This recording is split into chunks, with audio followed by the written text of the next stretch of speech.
Mexican President Claudia Sheinbaum said on Wednesday that she and Canadian Prime Minister Mark Carney had agreed to strengthen trade collaboration, particularly in light of the tariffs from U.S. President Donald Trump, set to go into effect on August 1st.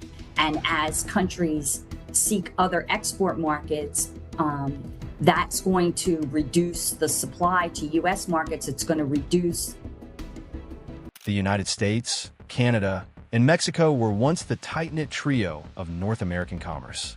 They shared laughs, assembled vehicles together, and playfully bickered over whose beer reigned supreme.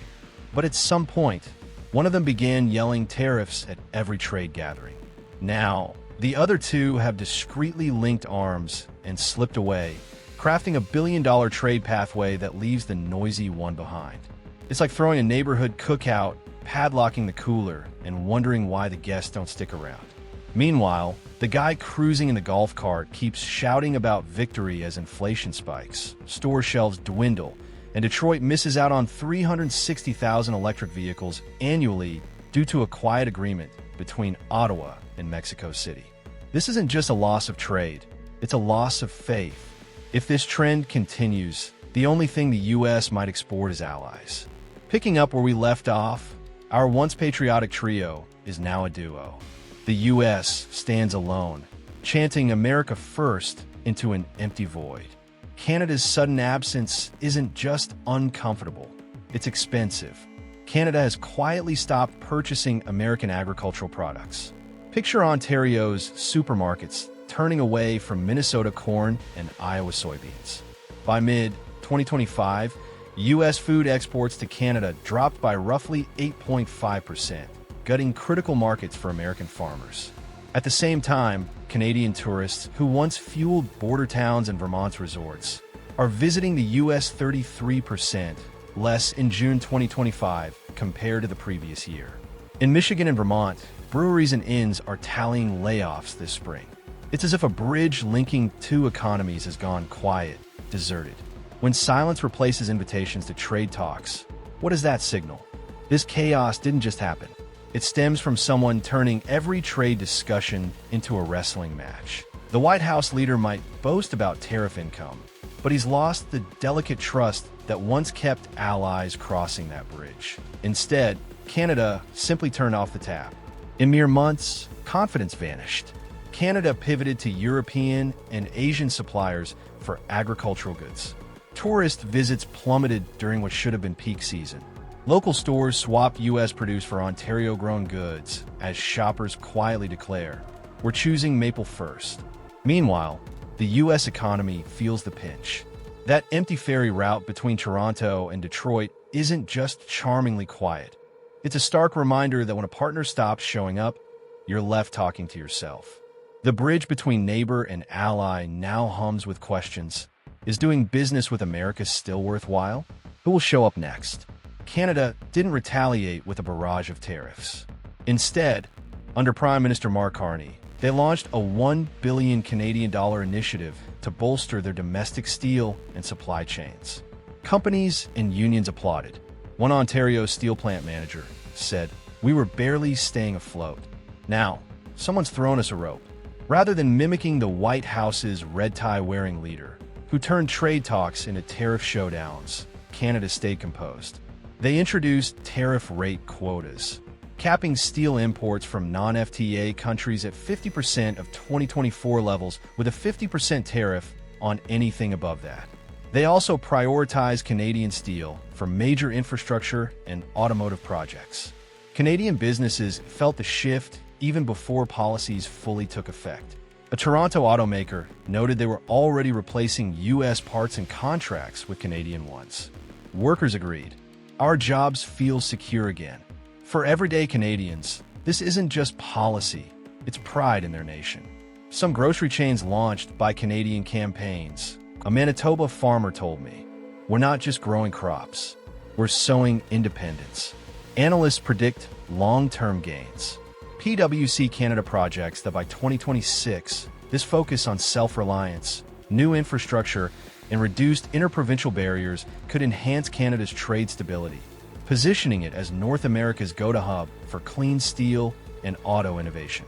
Compare that to the White House leader, who's still touting tariff revenue.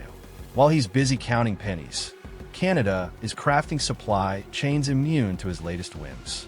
They're using policy as a foundation, not a distraction. After Canada and Mexico quietly joined hands, they didn't just skip America's barbecue. They built their own feast down the street. It's called the Northern Corridor, and it's set to reshape North American trade without U.S. involvement. Picture a trade pipeline that never touches American soil. That's what Canada and Mexico are constructing. They're redirecting nearly $120 billion in trade, about 2.8% of the Midwest GDP around the U.S. This corridor links Mexico's auto and EV battery industries directly to Canadian Pacific ports, designed to handle up to 15 million tons of high-value cargo annually while bypassing U.S. customs entirely. The rail component is already moving. Canada's Pacific Short Link, a $2.3 billion Canadian dollar rail upgrade from Prince Rupert, is dedicated to this corridor. Goods now avoid Buffalo, New York, costing U.S. service providers an estimated $11 billion in annual logistics revenue. Smart play. They've also rolled out blockchain customs systems between them. Skipping U.S. ports means America loses roughly $3.5 billion in yearly customs fees. And that high-tech EV battery module plant? It's now funneled through Ontario and southern Mexico, stripping 360,000 EV builds annually from U.S. factories, equivalent to 108,000 indirect American jobs. Imagine the White House leader bragging about tariff wins while Canada and Mexico quietly cash in.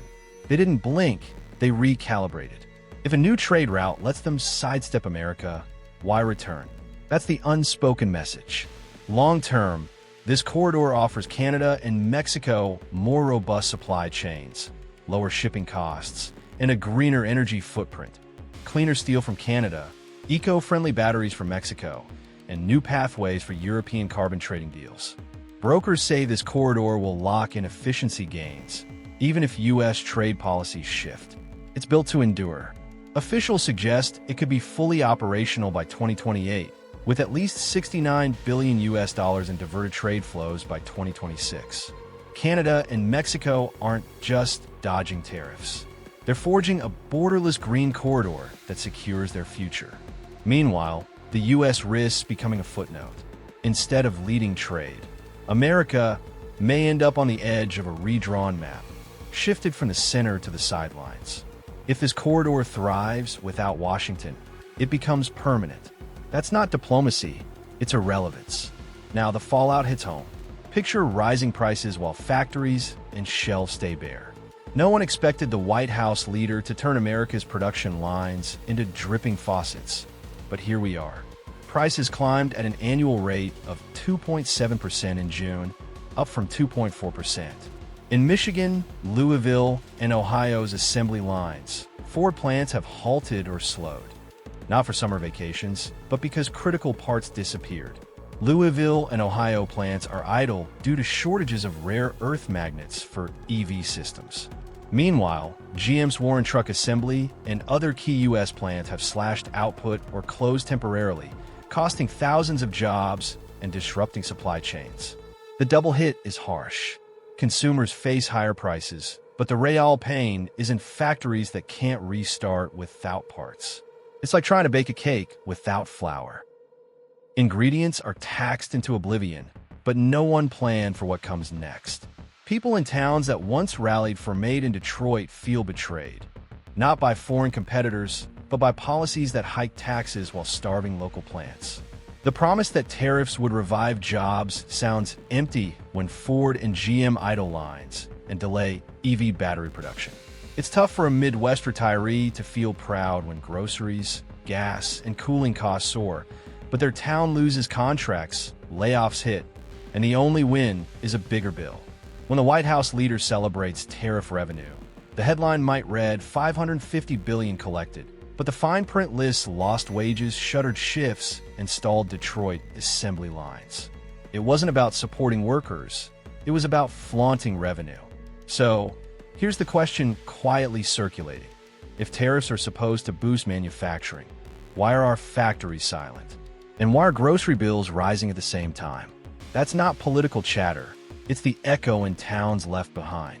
The European Union, Canada, and Mexico still sit at the negotiation table, but trust in America is fading. That fragile layer of partnership is fracturing. The EU has greenlit a €93 billion contingency plan to hit back at U.S. exports, from Boeing planes to bourbon. If the Trump administration follows through on its threatened 30% tariffs on EU goods starting August 1st, that's real leverage, not social media theatrics. Meanwhile, Canada has tightened export controls on strategic minerals like uranium and copper for U.S. buyers, sending a clear signal. If you weaponize tariffs, we'll control the flow. Mexico and Canada aren't just grumbling. They're building a new corridor, a trade route deliberately excluding U.S. ports and customs. The Northern Corridor and parallel supply chains are their clever workaround. Allies are helping each other navigate around the potholes of U.S. tariff policies. In this corridor, America isn't the star, it's scenery. If a new route lets both partners bypass the U.S., why bother showing up? That loss of trust, not just trade, is the real wound. Allies are quietly shaping a future that doesn't hinge on the White House leader's next impulse. Meanwhile, the president in the red tie counts short-term tariff gains and brags about trade victories. But in Brussels, Mexico City, and Ottawa, a bigger equation is unfolding. America may impose tariffs, but it's no longer the critical pathway. If trust was once America's currency, its value is shrinking in the eyes of those once called friends. Ultimately, this isn't just about tariffs, it's about trust. You don't bully true allies. You don't strong-arm real partners. While the man in the red hat shouts numbers, the world quietly walks away. Not because of a 30% fee, but because the handshake feels unsteady. Empires don't fall over price tags. They fall when no one wants to shake your hand. So maybe the real question isn't how high the tariffs are. It's who still believes in America.